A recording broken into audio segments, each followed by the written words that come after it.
Hello and welcome to my channel taste of home food with chef Amar में आपका बहुत बहुत स्वागत है। आज मैं आपके साथ ठंडाई पाउडर की रेसिपी शेयर करने जा रहा हूँ। ठंडाई पाउडर बनाना बहुत ही इजी है और बहुत ही क्विकली बनकर तैयार हो जाता है। आप इसको एयर टाइट कंटेनर में रखकर 2 से 3 महीने के लिए स्टोर कर सकते हैं। पान की ठंडाई कैसे बनती है इसका मैंने वीडियो ऑलरेडी अपलोड किया हुआ है और इसका लिंक मैंने डिस्क्रिप्शन बॉक्स में दे दिया है। अगर आप देखना चाहो तो आप वहाँ से देख सकते हैं। अगर आपको मेरी रेसिपी अच्छी लगी हो तो लाइक कीजिए और मेरे चैनल को अपने फ्रेंड के साथ शेयर कीजिए। यदि आप मेरे चैनल पर नए हैं तो सब्सक्राइब कीजिए और बेल आइकॉन पर प्रेस कीजिए ताकि आपको मेरी नई रेसिपी का नोटिफिकेशन मिल सके। तो आइए बनाना शुरू करते हैं। अब बाउल में 1 कटोरी बादाम ऐड करेंगे। आप मेज़रमेंट के लिए कटोरी या मेज़रमेंट कप का यूज़ कर सकते हैं। 1 कटोरी साबुत काजू, 1/4 कटोरी पिस्ता, 2 टेबलस्पून मेलन सीड्स यानी मगज़ के बीज, 2 ही टेबलस्पून सौंफ, 1.5 टेबलस्पून खसखस, 1 टीस्पून काली मिर्ची, 6 से 7 हरी इलायची, 1/4 कटोरी मिश्री ऐड करेंगे, 1 टेबलस्पून सूखे गुलाब के पत्ते। अब सारे इंग्रेडिएंट्स को चम्मच से अच्छी तरह से मिक्स कर लेंगे।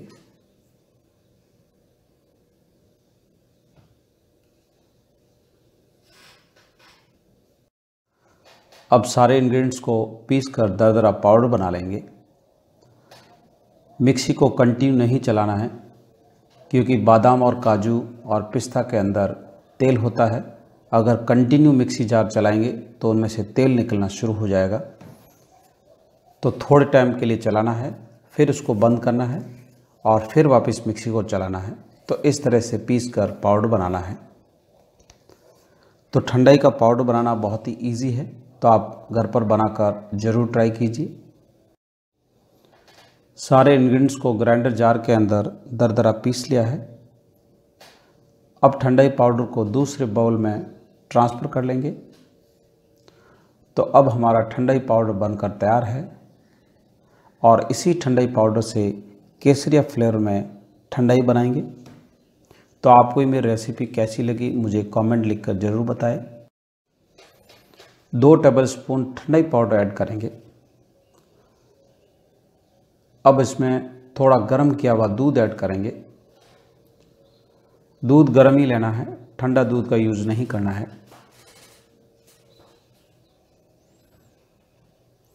1 टेबलस्पून चीनी पाउडर ऐड करेंगे।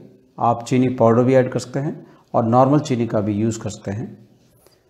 अब चम्मच से अच्छी तरह से मिक्स कर लेंगे।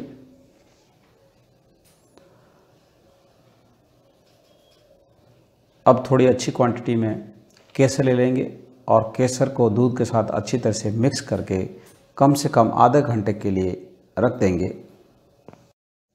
ठंडाई को दूध में भिगोए हुए आधा घंटा हो गया है। अब ठंडाई बनाएंगे। बाउल में आधा कप जमा हुआ दूध ऐड करेंगे। दूध को मैंने फ्रीजर के अंदर जमने के लिए रख दिया था। अब इसमें दूध में भिगा हुआ ठंडाई ऐड करेंगे और ब्लेंडर से अच्छी तरह से ब्लेंड कर लेंगे। ठंडाई पाउडर से ठंडाई बनाना बहुत ही इजी है और आप जिस फ्लेवर में चाहो उस फ्लेवर में आप बना सकते हैं। ठंडाई पाउडर को एयर टाइट कंटेनर में रखकर आप 2 से 3 महीने के लिए स्टोर कर सकते हैं। अब इस केसरिया ठंडाई में थोड़ा कलर कम है तो मैं इसमें थोड़ा सा केसरिया फूड कलर ऐड कर रहा हूँ और उसके बाद दोबारा से ब्लेंड कर लेंगे। फूड कलर डालना ऑप्शनल है, अगर आप डालना चाहो तो डाल सकते हैं, नहीं तो आप इसको स्किप कर सकते हैं। अब हमारी केसरिया ठंडाई बनकर तैयार है और ड्राई फ्रूट्स और केसर से गार्निश कर लेंगे। गार्निश करना ऑप्शनल है, अगर आप गार्निश करना चाहते हैं तो आप कर सकते हैं, नहीं तो आप इसको स्किप कर सकते हैं। तो अब होली का सीज़न आ रहा है, आप बनाकर ज़रूर ट्राई कीजिए। इवन गर्मी के अंदर भी आप बनाकर एंजॉय कीजिए। तो आपको ये मेरी रेसिपी कैसी लगी? अगर अच्छी लगी हो तो लाइक बटन ज़रूर प्रेस कीजिए। तो मेरा वीडियो देखने के लिए धन्यवाद। तो फिर मिलते हैं नेक्स्ट रेसिपी के साथ।